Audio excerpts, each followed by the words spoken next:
Hello and welcome to Heroes of History with another Let's Test Heroes.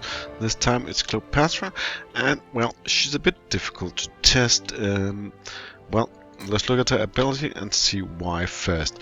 Well, she has a mind control which has buff and debuff. She mind controls enemies within a range of 1.25 of the location with the most enemies for 5 seconds.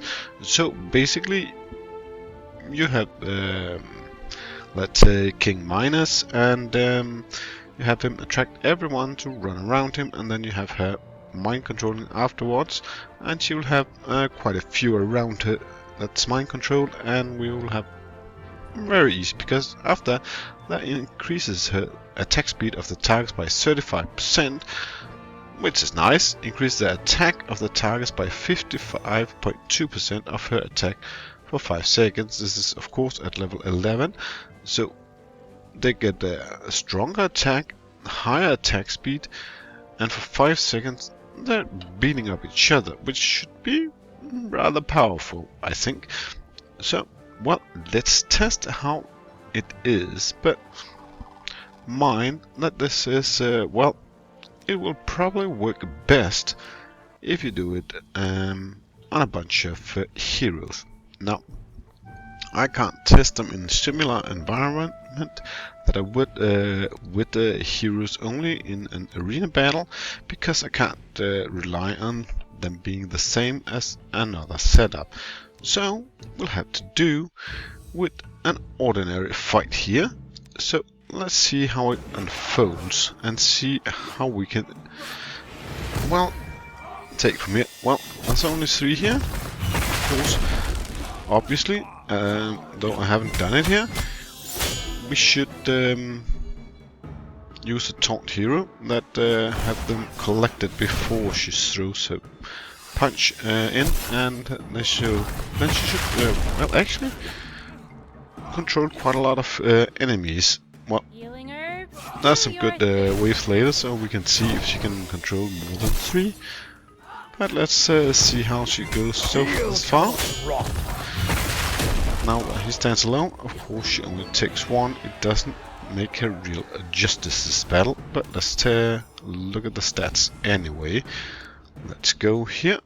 Now let's move to the next battle and continue as we usually test them. And well, at a later point, I will take her to the arena and see how she does there. Well, with a team that actually taunts and collects them in, and I will see if I can time the actual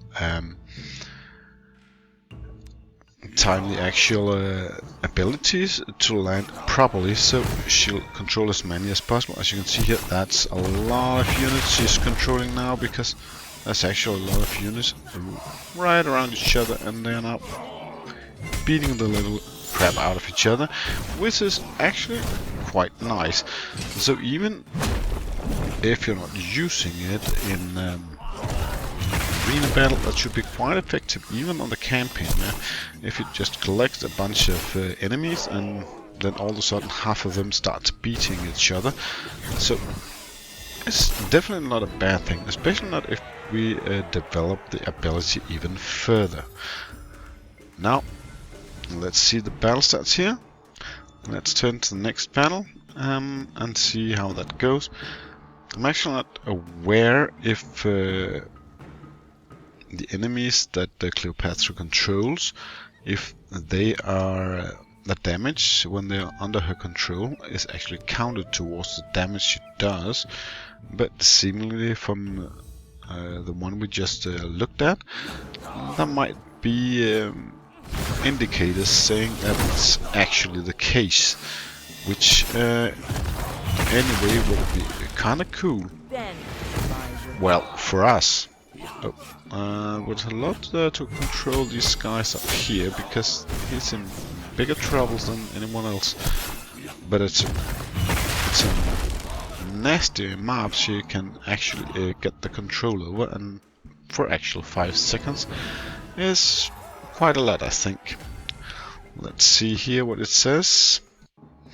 Now let's turn into the next battle and see if it goes just as easy, because I think it's been rather easy so far. And I can only commemorate it to her actually controlling quite a large bunch, even when I don't collect the enemies, just by them running into small mobs around my heroes without me helping them to be anywhere close. That would have been an extra help for me, but, and that's really not a bad thing. As you can see here, they're actually doing a good job here of actually killing off each other by their own, whilst Lancelot is not actually that good at keeping himself alive, which is a bit, well, annoying. Lagertha as well. So here it ends in a bit of a disaster, but not because she didn't control a lot of units, but we could have controlled even more if we had taunted the enemy. Well, let's go to the final test battle and see how she does there.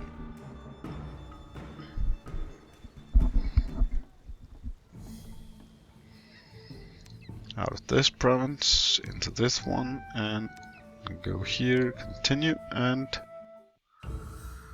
well, let's get the fight going and see how it fares. Now there's no one here actually holding her extra shield. Cast it in quite a lot further earlier, and well, as you can see, they're already fighting each other heavily, and on top of that, my own damage is adding to well, the enemy disaster, to be quite frank. Now a bit of help with the healing, then we should not be in trouble anymore, because there's only a couple of healers and area damaging siege weapons, which should be rather easily handled. Though the slow casting of Cleopatra, well, doesn't really help a lot.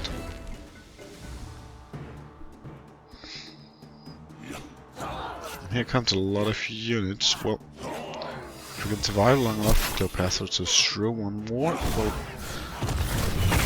she could actually help quite a lot by taking control of a lot of enemy units. Well, but we could have removed the auto, and the second one she cast in the first wave would have done a great deal of damage here too. Now let's see one last time what the stat says here. Now let's look at it, even though it's an unjust comparison for Cleopatra.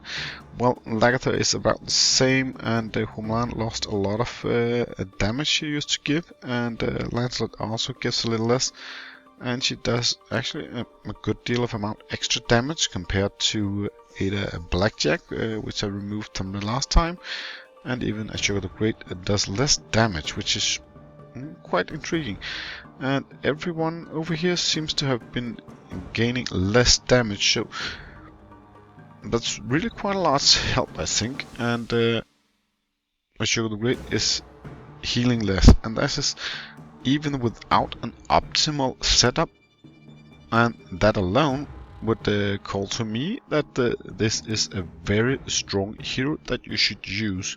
I'm only sad that I didn't get her before, because, well, I kinda missed her the last like 13 months since I started playing here on beta, but, well, I'll just have to live with that. Now let's find her here again, because if I don't remember wrong, I failed to mention a few things, because what is her basic stats here at level 40, like with compared to the rest. It's kind of bland with attack and defense, because they're not rather high, they're not. There might be even in the low end, because that's the low 700s here, no one above 800, and well, actually no one at 600 something. Quite a high amount of hit points actually. That's a lot of. It's a lot of attack speed. It's actually 100 hits per second, although base damage is lower, 148.